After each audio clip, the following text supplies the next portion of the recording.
사랑하는 성도 여러분, 태풍이 온다고 하니 심히 참 걱정되고 두렵고 떨리기도 합니다. 수해 복구도 아직 다 이루어지지 않은 상황 속에서 설상가상으로 태풍까지 와서 정말 어떻게 해야 될지 망연자실하는 우리 형제와 자매들도 있습니다. 여러분, 이 태풍 가운데서도 위하여 기도해 주시고, 또 하나님께서 언제나 고난 가운데서 우리를 건져주신다 하셨으니까 하나님께서 꼭 이 태풍으로 인하여 피하여야 될 자들을 피하게 해주시고 실족지 않도록 도와주시기를 우리 함께 하나님 앞에 이제 간구해야 되겠습니다. 비대면 예배가 다시 시작됐습니다.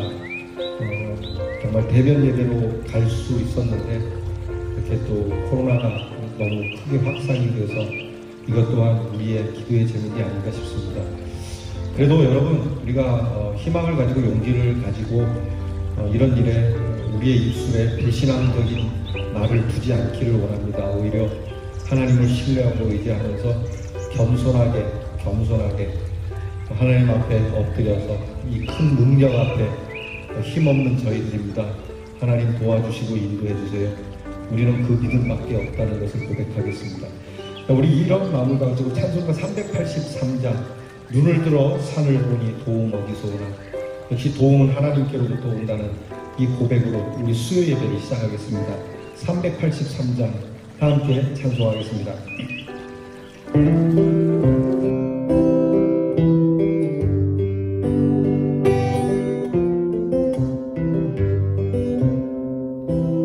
눈을 들어 산을 보니 도움 어디서 오나, 천지지은 주 하나님 나를 도와주시네. 나의 말이 실족지 않게 주가 깨어 지키며 택한 백성 항상 지켜 기리고 하시네. 도우시는 하나님 내게 그늘 되시니, 낮의 해와 밤의 달이 너를 삼지 않겠네. 내게 화를 주지 않고 오늘 보호하시며, 너의 주님 지금부터 영영 인도하시니.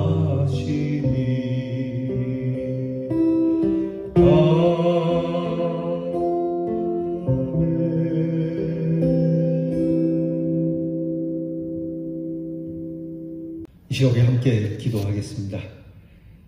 하나님 아버지, 실로 우리의 일이 어렵게 되었습니다. 대면 예배로 가는 것 같았으나 우리의 교만과 또 우리의 아집과 우리의 무관심과 우리의 태만함이 하나님 앞에서 모여 예배 드릴 수 없는 지경으로 다시 몰고 간 우리의 죄를 자복하오니 불쌍히 여겨 주시옵소서. 하나님, 또한 태풍이 몰려오고 있습니다. 이전에 홍수로 인하여 아직 복구도 막막한데 홍수로 인한 피해가 예견되는 가운데 역시 주님 앞에 엎드리지 않을 수가 없으니 주님, 이 태풍을 주께서 다스려 주시고 하나님의 백성들을 길이 보호하시고 돌보심을 알게 하여 주옵소서. 내가 산을 향하여 눈을 들리라. 나의 도움이 어디서 올까? 나의 도움이 천지를 지으신 여호와께로부터 온다고 하였으니 하나님께로 고개를 돌려 도움을 구하는 영혼에게 낮의 해와 밤의 달이 상치 않도록 코로나의 질병과 그리고 이 수해와 태풍으로도 하나님께서 보호해 주시는 이 말씀이 이루어지게 해 주시옵소서. 오늘은 3일입니다.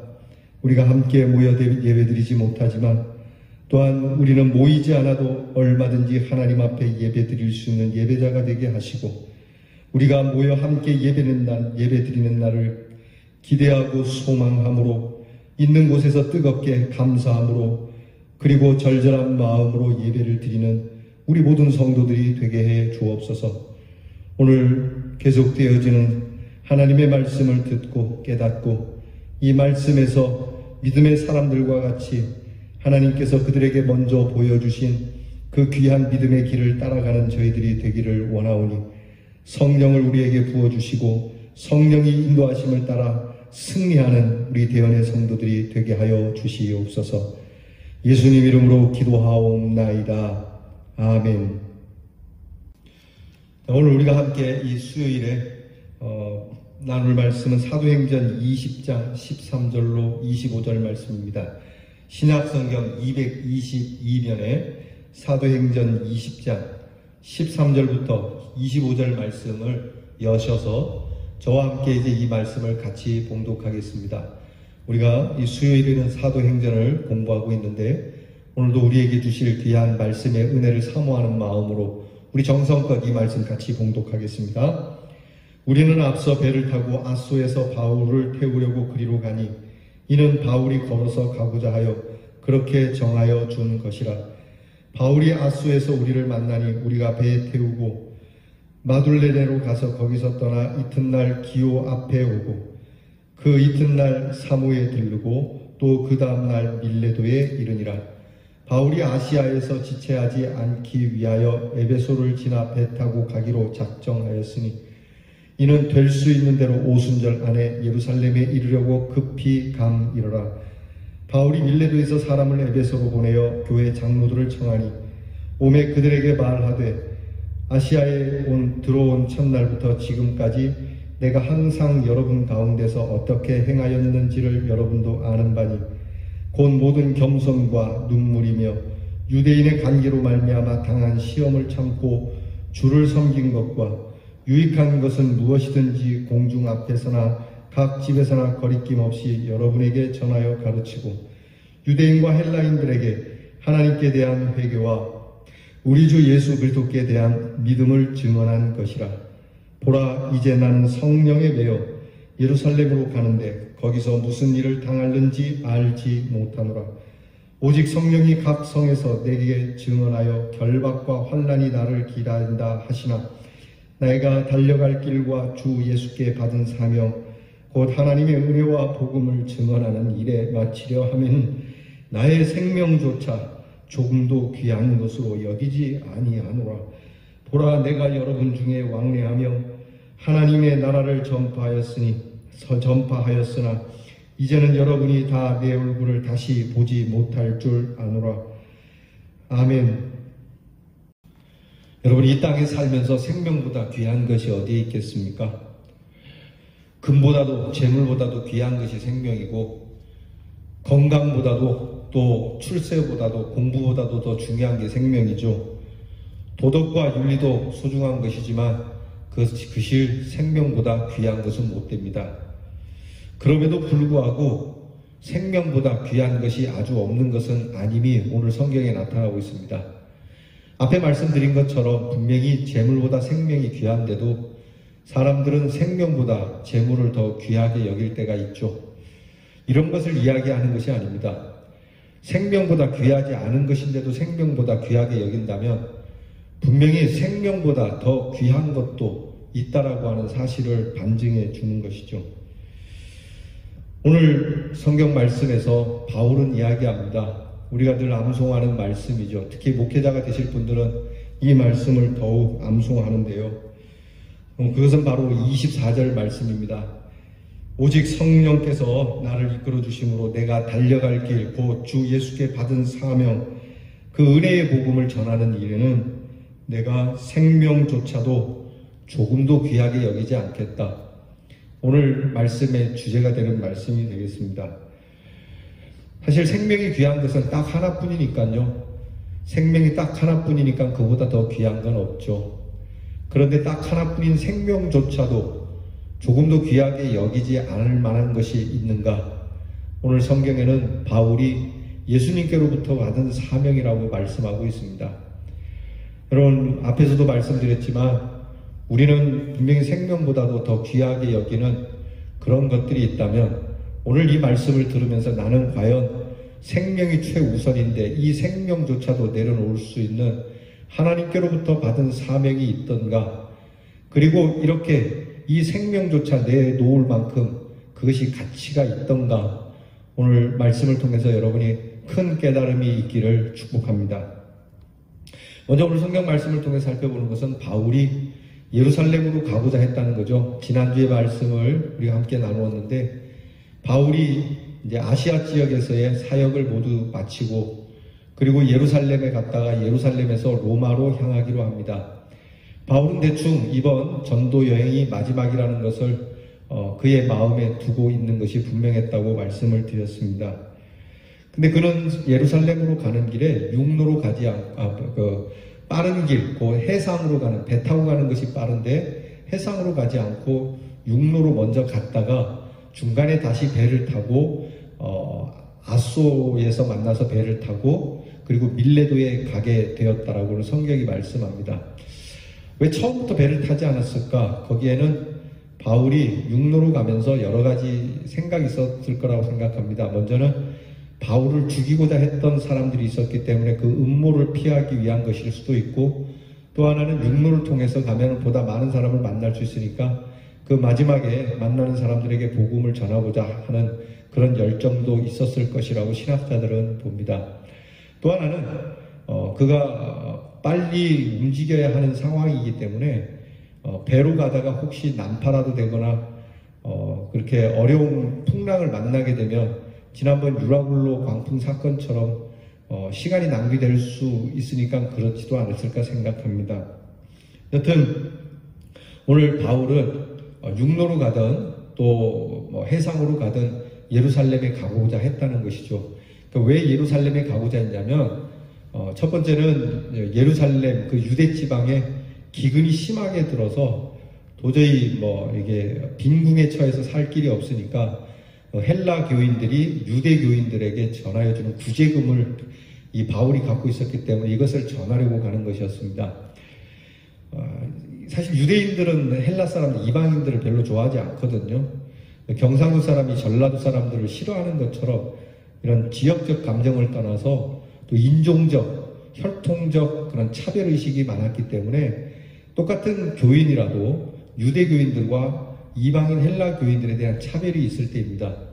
그런데 놀랍게도 유대인들은 그 사람들을 싫어하는 마음이 있지만 헬라 사람들은 오히려 자기들을 미워하는 걸 알면서도 유대 사람들이 어려움에 처하자 돈을 걷어서 그 구제 연보를 바울 편에 보내게 되는 겁니다.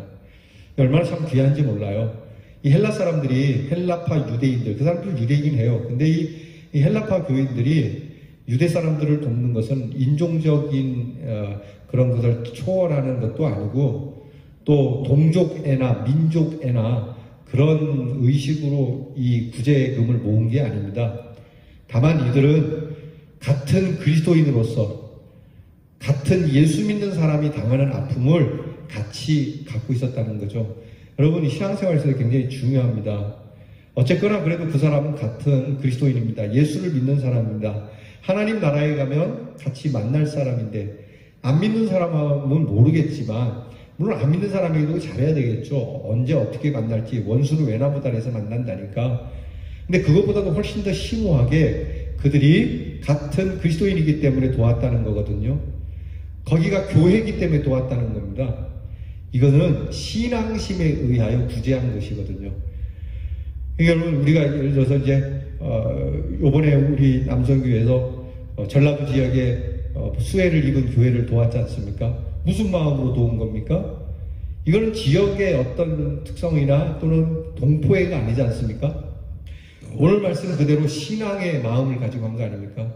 하나님의 같은 자녀로서, 하나님의 교회로서 어려운 일을 당한 교회를 지역이나 혈통이나 따지지 않고 돕고자 하는 이 마음이 얼마나 소중한 건지 몰라요.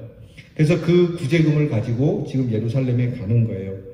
두 번째는 선교에 대한 보고를 하고자 가는 겁니다.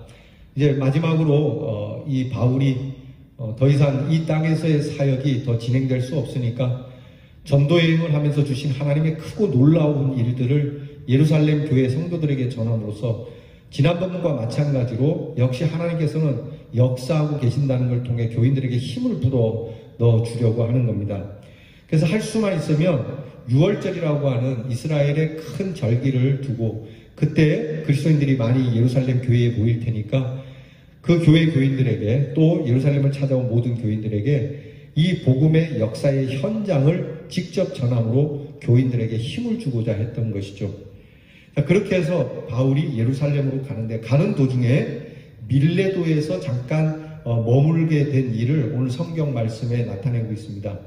밀레도라고 하는 곳에서 잠깐 이제 배가 이모저모로 채워야 할 것도 있으니까 배가 잠깐 중간에 경유해서 쉬는 상황에 밀레도에 있을 때 바울은 에베소에 있는 장로들을 불러오게 합니다. 에베소 교회에 있는 장로들을 불러서 그 장로들에게 마지막 고별 설교로 당부의 설교를 하고 있는 내용이 오늘 성경 본문 말씀이에요. 직접 에베소에 가서 하시지 왜 그랬을까? 여기에는 바울이 시간을 많이 아끼고자 했다라고 하는 겁니다. 에베소에 가게 되면 이런저런 일도 시시콜콜 다 얘기해야 되고 또 있다 보면 또 아무래도 시간이 많이 끌게 되니까 가서 에베소에 있는 전교인 어떤 교인은 만나고 어떤 교인은 안 만나고 그럴 수 없지 않습니까? 그래서 바울은 그냥 밀레도에서 머물면서 에베소에 있는 핵심적 교회의 지도자급이 되는 장로들을 부른 겁니다. 당시 에베소의 장로들을 불렀다라고 하는 것은 지금처럼 어떤 제도하에 있어진 장로님들을 불렀다는 얘기는 아닙니다. 옛날 고대 시대에는 항상 어느 그룹에나 또 어느 마을에 연륜이 지긋하고 인생을 많이 살면서 또 그 살아온 지혜로 사람들에게 잘 권면하고 바르게 이야기하는 어른들이 있었는데 그 어른들을 장로라고 이야기를 했죠. 자, 그 장로들이 온 겁니다. 교회에서 경륜도 있고 점잖고 인생을 좀 많이 알고 신앙심도 아주 돈독하신 분들을 세운 것이죠.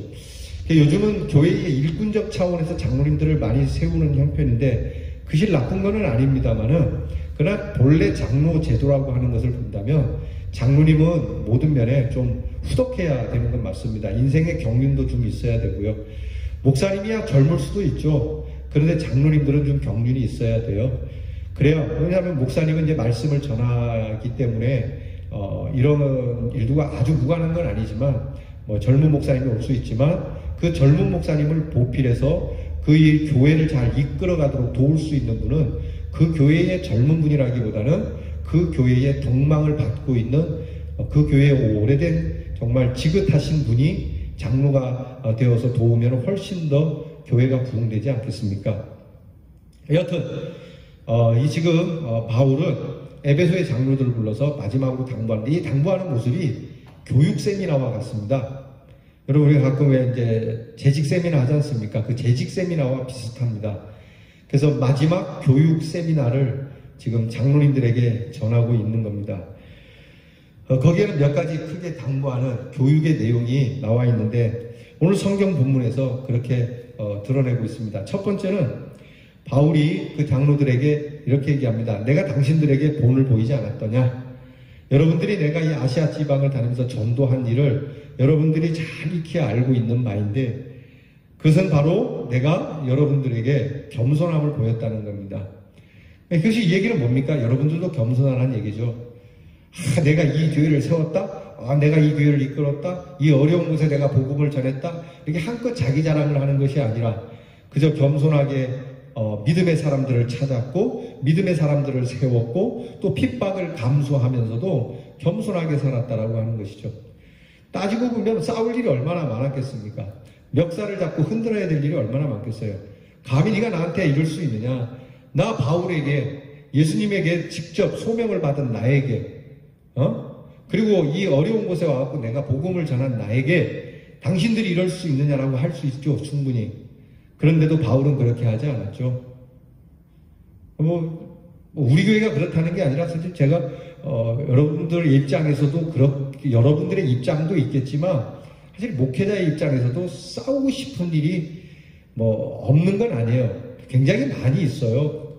그 중에 몇 가지만 그렇게 드러내는데 바울은 그렇게 하지 않았다는 거죠. 그러니까 제가 되게 부끄러운 거죠. 바울은 늘 겸손하게 그렇게 내가 해왔다는 걸 여러분들이 알기를 바란다. 그리고 여러분들도 이렇게 겸손하게 섬기기를 바란다. 우리 교회 장로님들이 참 잘하시는 거라고 봐요. 여러분들 그렇게 겸손함으로 저도 못하면서 겸손하라고 해서 참 죄송한데 우리 할 수 있으면 겸손함으로 사역을 해야 되지 않겠느냐고 교육해주고 있는 거고요. 두 번째는 눈물을 보였다는 오늘 말씀이 있어요.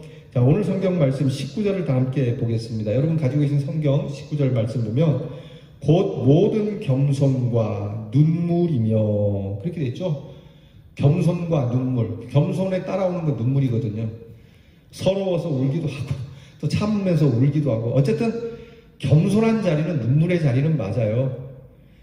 이게 막 분을 못 이겨서 흘리는 눈물이 아니라 안타까움에 저 사람이 잘 모르니까 이런 일들에 내가 참고 견뎌야 하는 것 때문에 하나님을 바라보면서 이겨내야만 하는 정말 잘 견뎌내야만 하는 이것 때문에 눈물도 있고 또 사랑함으로 흘리는 눈물도 있거든요.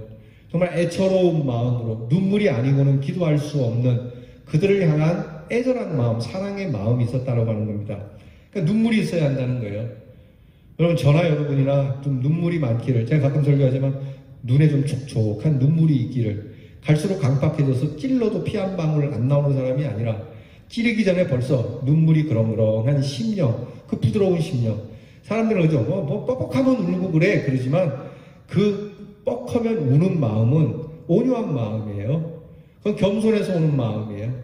교만한 사람, 완악한 사람은 절대 눈물 흘리지 않습니다. 여러분 그러니까 우리의 눈에서는 바보스러운 것 같지만 눈물이 많아야 되는 거예요. 바울이 이야기합니다. 내가 너희들에게 눈물을 보였다. 여러분 사역자가 눈물을 보인다는 거 얼마나 부끄러운 일이겠어요. 그냥 혼자 울 일이지 조용히 울 일이지 내가 여러분들 몰래 눈물을 흘렸다 하지 않고 내가 여러분들에게 눈물을 보이지 않았습니까? 그거는 쇼로 흘린 눈물이 아닌 참 그 눈물의 진정성을 여러분이 알지 않습니까? 쇼라도 좀 울었으면 좋겠다는 생각이 들 때도 있어요. 이렇게 침이라도 발라가면서 말이죠. 여러분 자녀 교육에 있어서도 이거 해라 저거 해라 그거 해라 왜 말 안 듣냐 그러고 회초리 들고 막 이리저리 잔소리하고 뛰어다니는 것보다 눈물 한 방울이 더 무서워요. 자녀들에게 어머니의 눈물이 기억나게 해주시고 자녀들에게 아버지의 눈물이 기억나게 해주셔야 되는 거죠. 지금 바울은 이렇게 교육 세미나를 하면서 장로들에게 그렇게 전하는 거예요. 여러분 눈물을 가진 지도자들이 되십시오. 교인들이 여러분의 눈물을 보기를 원합니다. 마음이 많이 아파요. 여러분 오늘 이후로 제가 더 많은 눈물이 여러분에게 보여지기를. 우리 목사님 참 많이 울으셨어. 목사님에게는 참 눈에는 눈물이 있어. 지금 이게 바울이 저에게 말씀하시는 거거든요. 눈물을 보이는 거 참 바보스럽다고 할지 모르지만 눈물은 그만큼 중요한 겁니다. 오늘 이후로 저나 우리 장로님들이나 우리 교회의 지도자들, 아니 우리 교회 모든 성도님들, 나아가 사회에 있는 우리 교회는 사회를 향한 눈물의 책임을 가질 수 있기를 바라요. 그들을 보면서, 대통령을 보면서, 정치인들을 보면서 사실 이 눈물로 보여줄 수 있는 교회가 돼야 될 텐데 말이죠. 오히려 교회가 더 날뛰니 이 바울의 가르침에서 먼 것 아니겠습니까? 눈물을 보였다. 여러분 눈물 흘리는 것이 보이는 것이 바보가 아닙니다.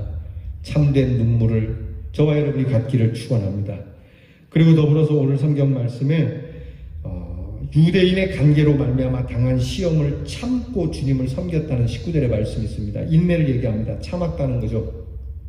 로마 시민권을 가진 바울로서는 유대인들의 핍박과 관계들을 능히 로마에 고발해서 그들을 엎어버릴 수도 있어요. 그런데도 참고 인내했어요. 충분히 보복할 수도 있고 능히 그 자리에서 내가 강함을 보여줄 수도 있지만 참았다는 거예요. 왜? 그렇게 함으로써 주님을 섬기는 것이니까. 참고 주님을 섬기는 거예요. 그러니까 본을 보였어요. 겸손을 보이고 눈물을 보이며 더불어 인내하면서 사역을 했다. 여러분들도 교회에서 그렇게 해야 된다는 말씀을 합니다. 더 나아가서 20절에 말씀합니다. 유익한 것은 무엇이든지 공중 앞에서나 각 집에서나 거리낌 없이 여러분에게 전하고 가르쳤다. 그러니까 거리낌 없이 복음을 전했다는 겁니다. 그러니까 복음을 전함에 있어서는 조금도 주저함이 없었다는 거예요. 어떤 복음이냐? 두 가지를 얘기했거든요.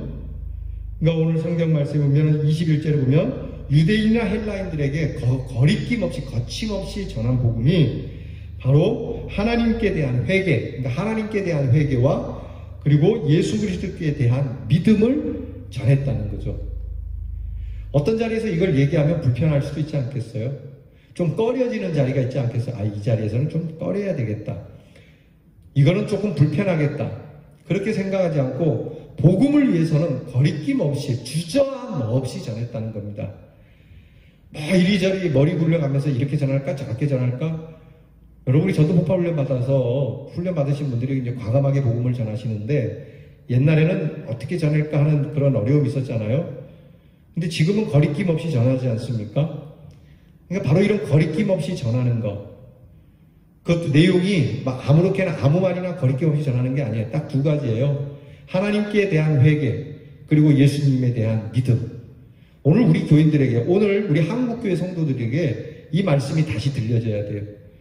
여러분, 이 코로나 질병 앞에서 우리는 하나님께 대하여 회개를 전했어야 되는 거죠. 교회가 먼저 엎드리고 겸손하게 숙여서 이 질병으로 우리가 마스크를 쓸 수밖에 없고 떨어질 수밖에 없고 또 모여서 예배를 드릴 수 없는 이 일에 대하여 왜 하나님이 이렇게 하셨을까 엎드려 회개를 해야지 감히 하나님이 하시는 일에 그렇게 대바라지게 나는 병에 안 걸린다는 등 그 오만하고 방자한 것 아니겠습니까? 여러분, 예수 믿는 사람도 죽습니다. 예? 믿음으로 산다. 그거는 혹이죠. 그거는 이단들이나 하는 소리예요. 여러분, 예수 믿는 사람은 밥을 안 먹어도 배가 안 고파야죠. 그러니까 자기는 코로나는 안 걸린다라고 하면서 밥은 먹더라고요. 굶는 건 죽는가 보죠? 그런 거 아닙니다. 우리가 전할 것은 오늘 바울처럼 거리낌 없이 하나님께 대하여 회개하십시오. 터닝하십시오. 단지 뉘우치는 것이 아니라 삶의 변화를 가지십시오. 하나님 앞에 배반하고 돌아섰던 우리의 모습, 잘못된 모습, 불신앙적인 믿음을 깨고 하나님께로 돌아와서 회개하십시오. 눈물로 회개하십시오. 잘못했다라고. 그것을 회개를 가르쳤어요. 그리고 예수 그리스도를 믿는 믿음, 예수님께 대하여는 믿음을 가져야 된다. 예수님이 우리를 위하여 죽으셨다는 믿음과 그리고 예수님이 우리의 죄를 사하여 주셨다는 믿음과 예수님이 부활하셨다는 믿음과 예수님이 다시 오신다는 이 믿음을 거리낌 없이 가감 없이 전했으니까 교회의 장로님들도 그렇게 하시라고 말씀을 하는 겁니다. 그러면서 바울은 22절에 내가 성령에 매였다라고 말씀하고 있어요. 자, 이제 마지막 이 교육 세미나, 고별 설교라고도 할 수 있죠. 이 에베소 장로들에게, 이 에베소 교회는 바울에게 있어서 굉장히 애틋한 교회가 아니겠습니까? 아주 열정적이고 정성으로 드렸던 교회이기 때문에 에베소 교회는 바울에게 있어서 굉장히 다른 교회들도 소중하지만 더 한층 더 소중한 교회죠. 근데 이 에베소 장로들에게 그렇게 부탁을 합니다. 이제 내가 다시는 못 보게 되고 나는 지금 예루살렘으로 가는데 이게 내가 가는 게 아니라 성령에 매여서 가는 것이다. 성령께 포로가 됐다. 예수님께 포로가 되어서 나는 간다. 내 의지로 가는 게 아니라 끌고 가시니까 끌려가는 거다라고 하는 거죠. 근데 여기서 성령께 매였다는 게 참 중요합니다. 그러니까 내 심령이 매였다는 거거든요. 가끔 우리가 가다가 이제 제가 어른들하고 가다가 어릴 때 이게 잘 못 보고 이렇게 뭐에 걸려갖고 넘어지기라도 하면 어른들이 꼭 하는 말이 있어요. 어디다 정신을 팔았냐 이렇게 해요. 정신 어디다 팔고 이렇게 넘어지냐? 바로 이런 뉘앙스입니다. 내 정신이 완전히 딴 곳에 매이면 내 몸은 내 정신에 끌어가기 때문에 그렇게 내 마음대로 되는 게 아니에요. 그러니까 정신이 이끌고 가는데 오늘은 정신이 아니라 내 심령이 사로잡혔다는 거거든요. 그러니까 내가 안 가고 싶다고 해서 안 가지는 게 아니에요. 자꾸만 내 안에서 역사되어지는 거예요. 신학교 제가 들어갔을 때 들어갈 때 입학할 때 그 면접을 합니다. 면접을 하는 일을 두고 목사님들께서 이렇게 말씀하시는 경우가 있어요. 그러니까 왜 이 학교 왔냐? 아유 제가 하다 보니 이렇게 됐습니다 하는 사람도 있지만 저는 모르겠습니다. 저는 내 마음에 뭔지는 모르는데 자꾸 이쪽으로 가고 싶은 마음이 있었습니다. 이 마음이 소명이거든요. 내가 영음을 들었습니다. 내가 음성을 들었습니다. 지금 바울이 예수님을 처음 만나서 그때 음성을 들었고 중간에 성령의 그러한 도움을 조금씩 입지만 지금 로마로 가는 이 과정에 있어서 예수님이 딱 나타나서 너는 로마로 가라 이런 말씀이 없거든요. 이미 내 안에 성령의 역사가 충만하거든요. 그래서 자꾸만 가고 싶은 거예요. 그런 게 있잖아요. 말려도 자꾸 하고 싶은 거. 애들에게 그런 게 있잖아요. 막 부모가 절대 안 된다. 그래서 본인도 안 하려고 하는데 자꾸만 그렇게 동하는 일. 마음이 동하는 데는. 남녀관계가 있잖아요. 마음이 끌리는 데는 이게 답이 없잖아요. 이 필이 딱 보고 우리가 콩깍지가 씌었다는 거 아니에요? 지금 바울이 로마로 가서 복음을 전하고자 하는 로마로 가는 일에 대해서 콩깍지가 씌었다라고 해야 되는 거예요. 저게 지금 홀려도 단단히 홀렸네. 제정신인 것 같은데 홀렸어요. 어디에? 성령께. 그래서 자꾸 마음에 뜨거운 마음이 생기는 거예요. 감동이 생기는 거예요. 막 이겨낼 수가 없는 거예요. 신학교에 보면은 하다가 이 사업도 실패하고 저것도 실패하고 하다 안 돼갖고 하나님이 가라는 거 하고 오시는 분들도 있지만 사업도 잘하고 있고 뭐든 잘 지금 승승장구하고 있는데 그럼에도 불구하고 자꾸 하나님께서 너는 내 길을 가라, 너는 목회의 길을 가라라고 하는 이 마음을 주체하지 못하게 하는 거죠. 저 같은 경우가 그랬어요. 저 같은 경우가 이 목회 안 하려고 그랬어요. 사실 아버지 고생하신 거 너무 많이 봤기 때문에 어릴 때는 철없어서 목회한다 그랬는데 이 나이가 들어가면서 정말 그게 싫더라고요. 그래서 저는 신학교 처음에 들어가서도 삐딱선을 많이 탔어요. 아는 것도 있는데다가 그래서 비난도 많이 하고 내가 신학생임에도 신학생을 비난하면서 할 수 있으면 안 다니려고 그랬어요. 그래서 처음 신학교 들어간 그 전주 한인신학교는 제가 자퇴서를 내고 그냥 때려쳤거든요. 근데 시간이 지나면서 내 안에 자꾸 이게 동하는 거예요. 막 미치겠는 거예요. 그러니까 성령께 매이니까 그렇게 역사하는 거예요. 제가 알고 있는 목사님 한 분이 북한 분이신데 이북 분이신데 6.25 때 일이에요.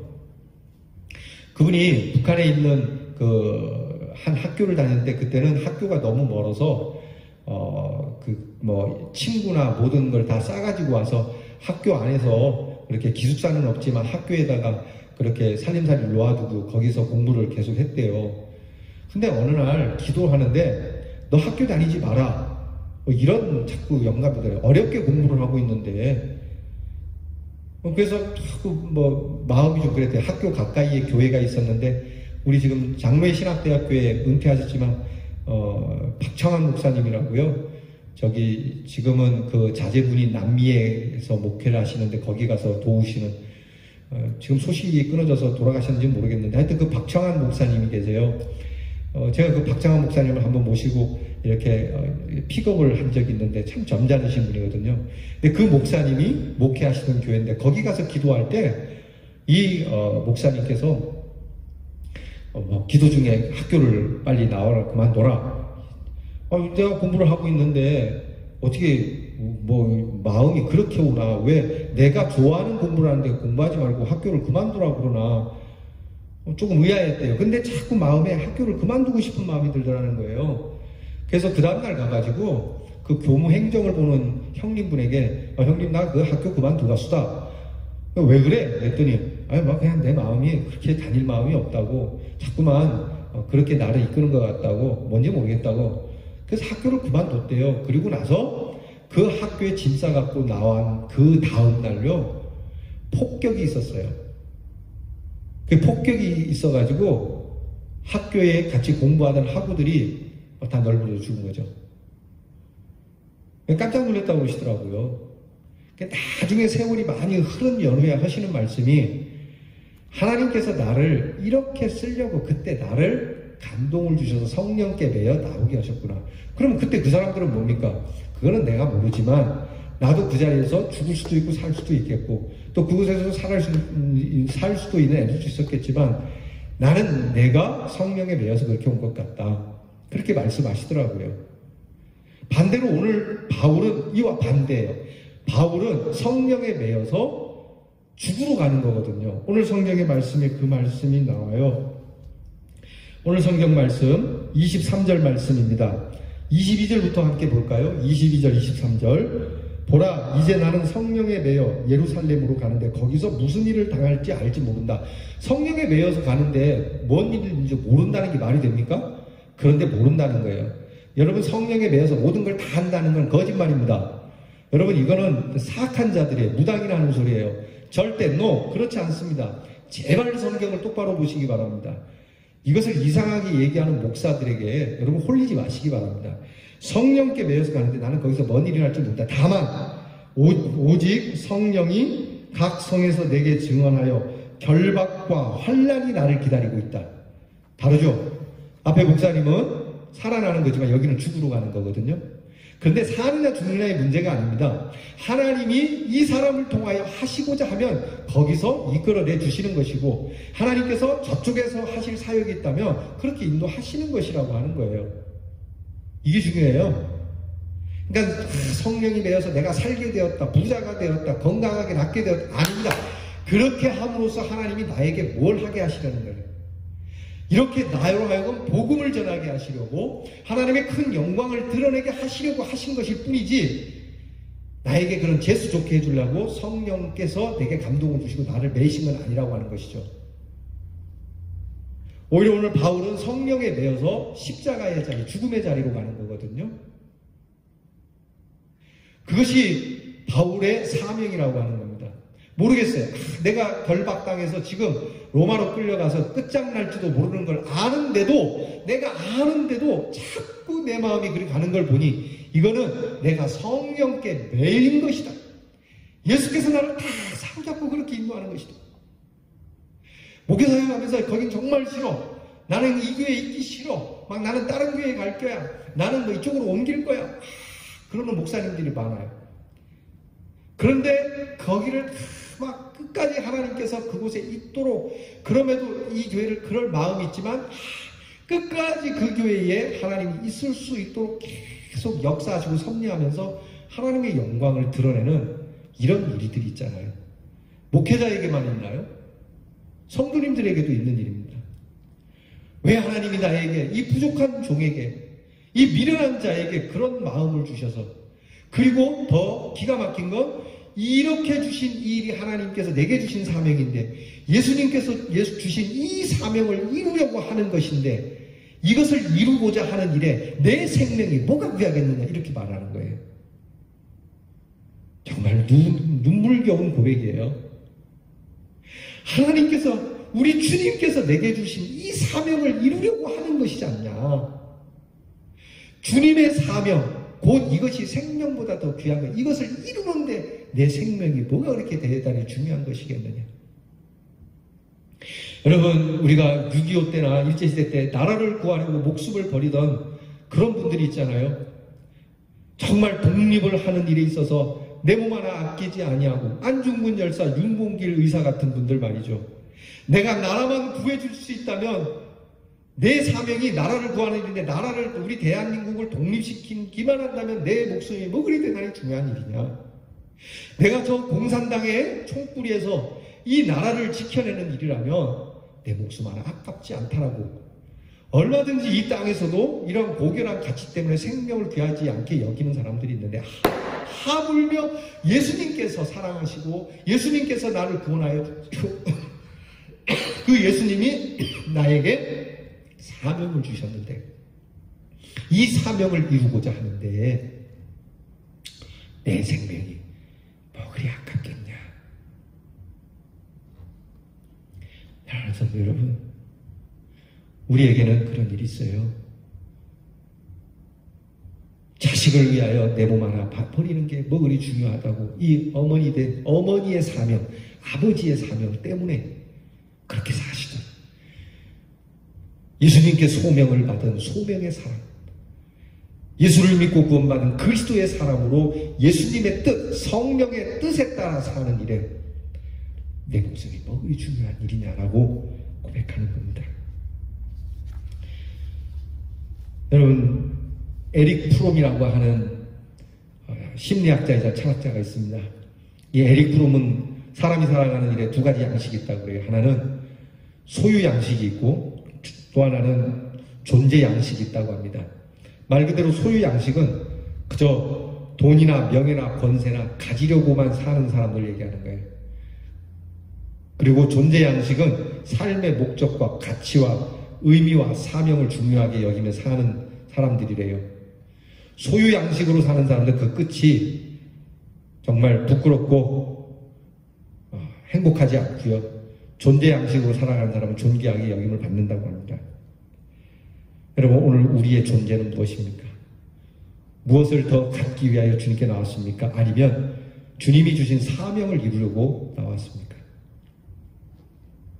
사명이 내 생명보다 더 중요하다라고 하는 하나님의 거룩한 사역이 내 생명보다 더 중요하다라고 하는 이 고백을 하는 바울 앞에서 우리도 그렇게 매임을 받아 우리에게 감동 주시는 성령의 감동을 따라 겸손하게 오늘 말씀처럼 눈물을 보이며 참으며 거리낌 없이 복음을 전하며 오직 성령에 매여 역사. 결국 성령에 매였다는 얘기는 주님의 사랑에 매였다는 거잖아요. 우리 복음성가 있잖아요. 오직 주의 사랑에 매여 내 영 깊이 찬양합니다. 이 소망의 언덕 거룩한 땅에서 주께 경배드립니다. 그 찬양이네. 오직 주의 사랑에 매였습니다. 성령에 매였습니다. 그래서 내 생명조차도 귀하지 않게 여깁니다. 뭐 그것이 중요하겠습니까? 어차피 아끼고 아껴도 언젠가는 떠날 생명이거늘 예수님의 귀한 부르심의 사명이 이루어지고자 하는 일인데 이 크신 일 앞에서 내 생명이 뭐가 중요하겠습니까? 내 재물이, 내 명예가 뭐 그리 대단한 것이겠습니까? 여러분, 이렇게 살면 하나님께서 우리에게 생명의 면류관을 네가 죽도록 충성하라. 그리하면 내가 너에게 생명의 면류관을 주시라. 그 말씀이 우리에게 이루어지게 될 줄 믿습니다. 기도하겠습니다. 하나님 아버지, 미련하고 연약한 저희들, 세상에는 똑똑한 사람도 많고 가진 사람도 많고 덕망과 그리고 명예로운 사람도 많거늘 하물며 부족한 저희들을 불러주시나이까? 그리고 우리들에게 이 귀한 사명을 주시나이까?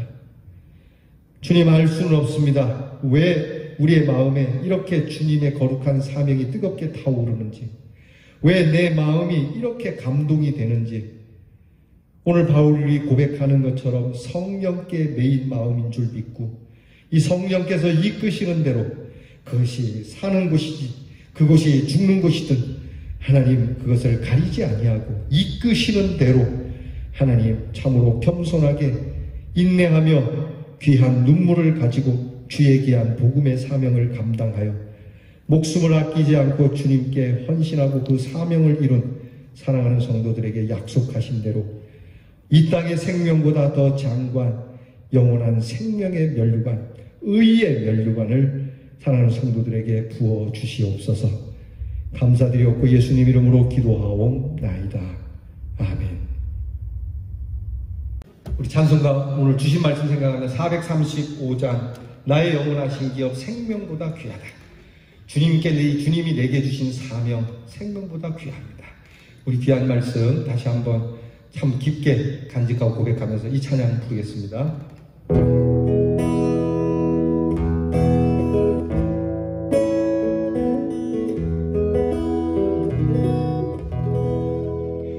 나의 영원하신 이 생명보다 귀하다. 나의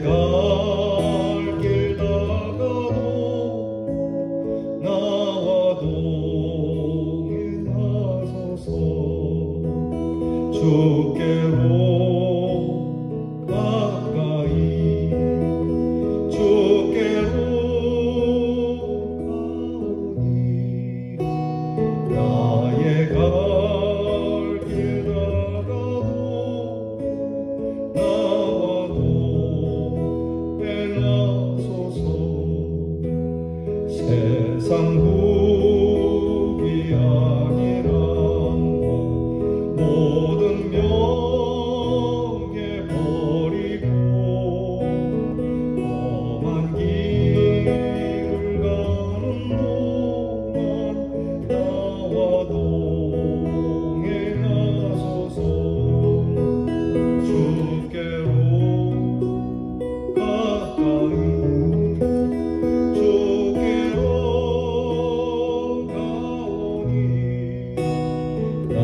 나의 갈 길 다가도 나와 동행하소서. 어두운 골짝 지나가며 험한 바다 건너서 천국 문에 이르러 나와 동행하소서. 주께로 가까이 주께로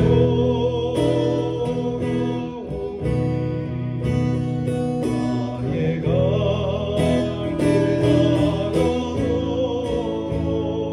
나와 동행하소서.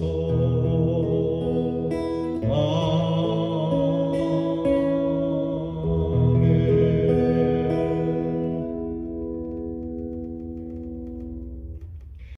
이제 우리 주님께서 가르치신 기도로 예배를 마치겠습니다.